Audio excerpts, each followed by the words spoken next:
When I was in high school, my dad lost his job. My mom had just had my baby brother, so she couldn't work. The market was bad, and even though my dad was doing everything he could to find a job, he wasn't having any luck. We were using up all of our savings, and it was getting more and more difficult to get our bills paid. I didn't tell any of my friends about our money problems, even though I knew it wasn't my fault. I felt kind of embarrassed. One night, I was laying in bed scrolling through Instagram when I got a friend request. I checked the profile, and it was a very attractive guy my age. He looked to be around my age, and his name was Chris. He had a decent amount of followers, and most of his pictures were of him and his friends or related to sports. I decided to accept his friend request. After a few minutes, he sent me a message. "I hope this isn't too forward, but you're very pretty, and I would really like to get to know you better if that's okay with you," he wrote, including a smiley face. I was flattered. I didn't have a lot of confidence, and it was pretty rare for someone to compliment me like that. I shot him a message back and told him that I would be happy to get to know him. We spent the next hour or so making small talk. He was thinking about studying law. I told him I was planning to go to college too, even though deep down I knew we wouldn't have the money for it. He didn't need to know about this though. Over the next several weeks, Chris and I texted every single day, often multiple times a day. He was such a good listener, and even though we hadn't met in person yet, I really felt like I could trust him. As more time went on, I found myself opening up to him more and more. It felt like we were boyfriend and girlfriend. Then there was a day that was extra bad. Things with my family had reached an all-time low. My mom had to choose between buying formula for my new baby brother or food for us, and she had chosen the formula. I wasn't mad at her. I would rather be the one going to bed on an empty stomach. Our pantry and refrigerator were almost empty. I found a stray package of ramen noodles, which I heated on the stove. I only ate a tiny bit, so there would be some left for my parents. When I finished, I was still hungry, and I went up to my room quickly. I could tell I was about to cry, and I didn't want my parents to see me. I laid down on my bed and saw that Chris had texted me. He wanted to know how my day had gone. I tried to seem upbeat in my answer, but he could tell that something was wrong. He asked me what had happened, and I just couldn't hold it in any longer. I typed out a long message explaining all about how my dad had lost his job and we were running out of money.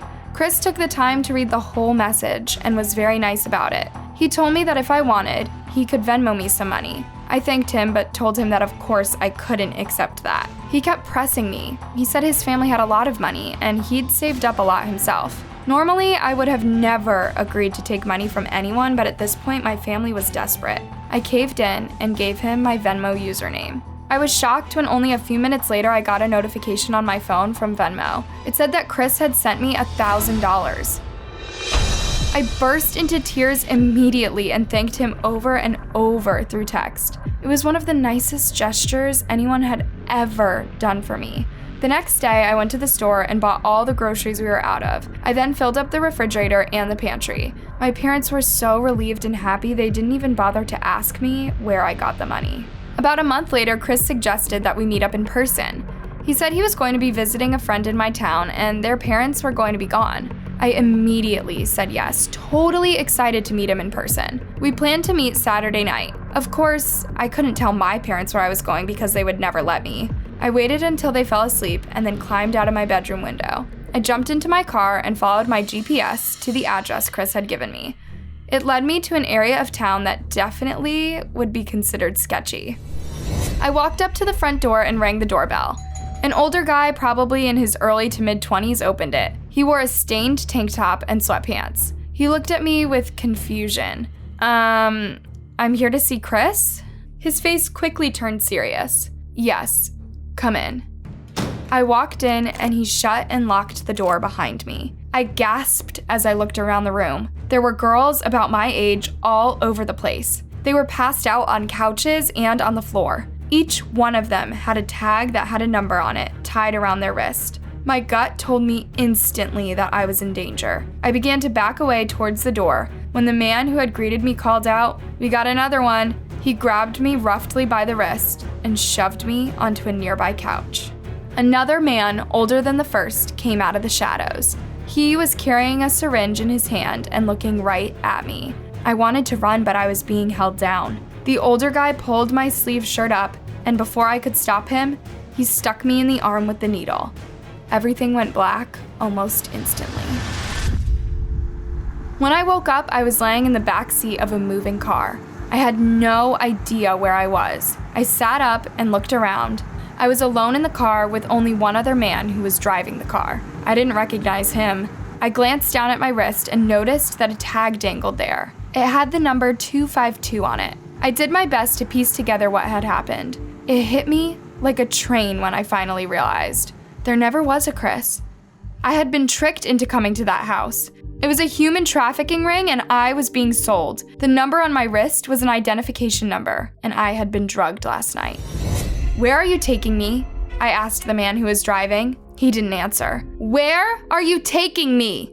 In one sudden movement, the man reached behind the seat and punched me right in the face. Blood poured out of my nose and down on my clothes, and I tried not to cry. I reached into my pocket for my phone, but it was missing. My heart pounded as I tried to think of a way out of this situation. I knew that I had to get away before I was passed off to a different person. I had seen documentaries about human trafficking, and they never ended well. Sir, I need to go to the bathroom. Could you pull over?" The man let out a long sigh and then pulled over to the side of the road and said, "Hurry up." I opened the door and pretended like I was about to go to the bathroom. As soon as the man turned away, I bolted, running as fast as I could away from the car. I knew I had to run somewhere where the man couldn't chase me in his car, so I raced into the woods, sprinting faster than I had in my entire life. I had been running for what felt like hours. I gasped when I heard a voice call out, "Miss, are you okay?" My heart was pounding. I was terrified that my kidnapper had found me, but when I spun around, I came face to face with an older man. He had wrinkles around his eyes and was wearing a backpack. I could tell he was a hiker. As quickly as I could, I explained what had happened and asked him if I could borrow his cell phone.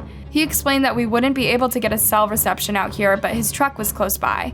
He led me there and then passed me his phone so I could call 911. Officers arrived at the scene soon after. They questioned me briefly and then drove me home in their patrol car. To my shock, I had been taken over an hour away from home. The police were able to confirm that I really had been caught up in a human trafficking ring. They had stolen pictures of a random teenage boy off the internet and used them to catfish me and lead me to that house. By the time they got to the house to investigate, it had been completely trashed and abandoned. Chris's Instagram account was also deleted. To this day, they are still trying to find the group of people who abducted me and nearly sold me. Every night when I try to fall asleep, I think of those girls slumped over on the couch, and I pray that they are safe.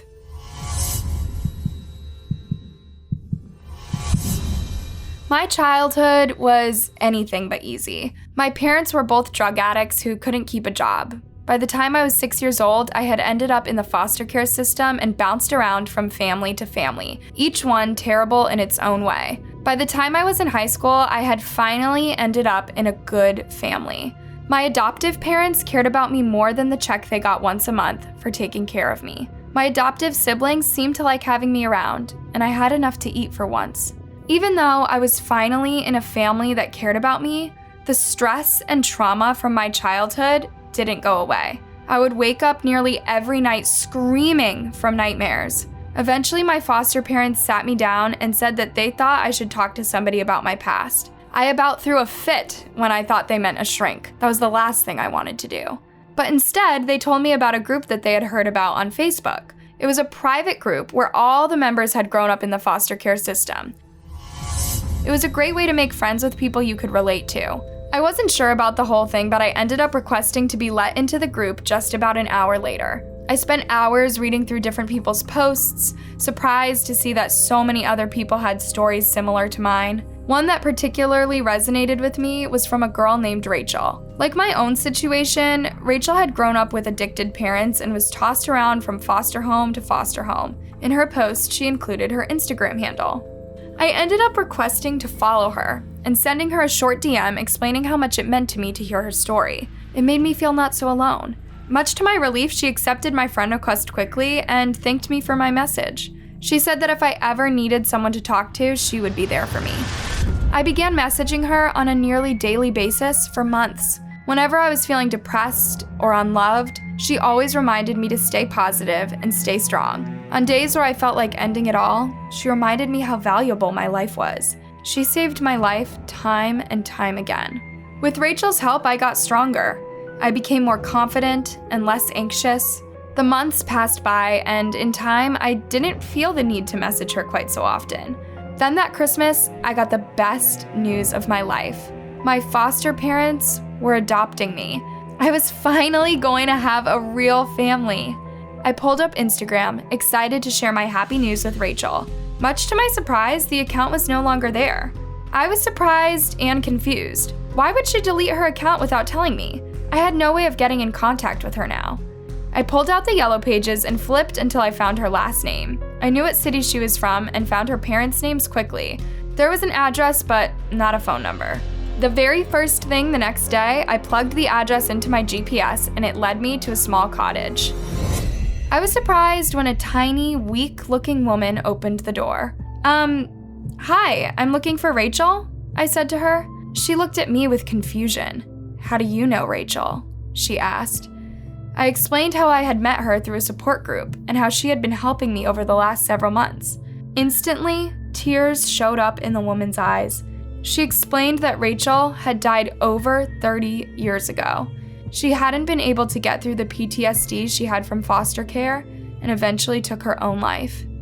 I left the house feeling shocked and dazed, trying to make sense of what had just happened. I know I probably should have felt scared, but instead, I strangely only felt peace. Deep down, I knew that Rachel had reached out to me from beyond to help me through a struggle she wasn't able to get through herself.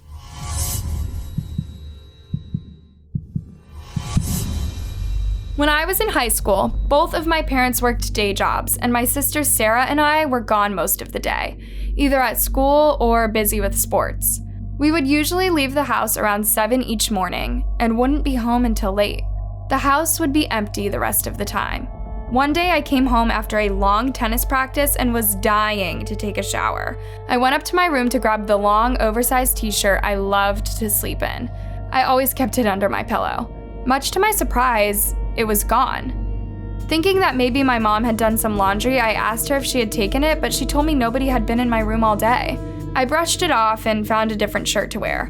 But the next day, the same thing happened again. This time it was my hairbrush. I always kept it on my vanity, but when I got home, it was sitting on my desk. I asked Sarah if she had been messing with my stuff, but she promised she hadn't. This kept happening for weeks.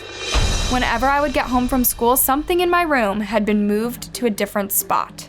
I kept telling my parents that there was someone breaking into our house and that we needed to set up security cameras. They just annoyed my worries. They told me I was probably so tired in the mornings, I just forgot where I had left things. I didn't believe them.